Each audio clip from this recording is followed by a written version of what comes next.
president who tweets out totally unsubstantiated allegations, apparently in an attempt to distract people from the ongoing investigation between the Trump campaign and the Russians. But this administration has been trying to interfere with that investigation, and now you have the president making these outrageous allegations. I think it's very concerning for the country.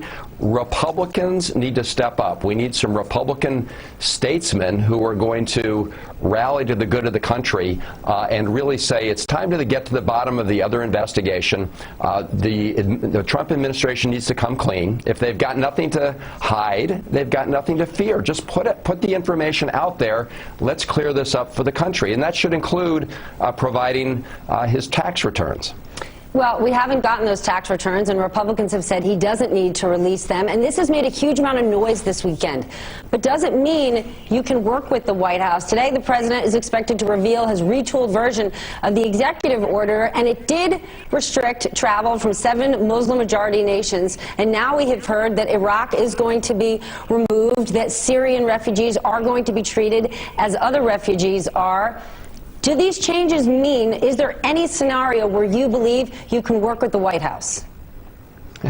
Well, Stephanie, here's another situation where the Department of Homeland Security, in their own internal analysis, found that this so-called travel ban will not help American security. In fact, it will be more harmful. Obviously, the changes that they're talking about are an improvement, but the reality is this is still a trumped-up effort to pretend that the president is actually addressing security issues. So what he does is he goes out and engages in unnecessary fear-mongering, and then he comes up with what has been a fake plan in the sense that it actually doesn't accomplish its purpose, according to the experts. In fact, can be counterproductive.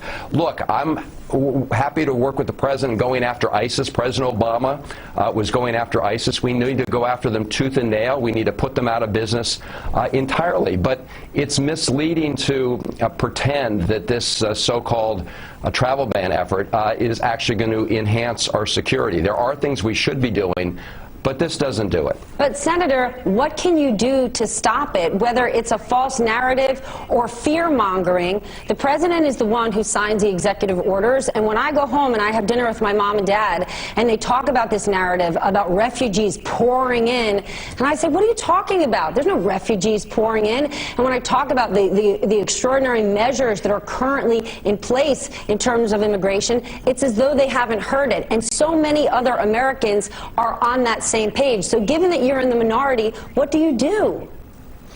Well, what we can do, Stephanie, is just try to break through with the truth. I mean, the same president who claims that refugees are pouring in is the president who tweeted over the weekend that former President Obama had illegally wiretapped Trump Tower.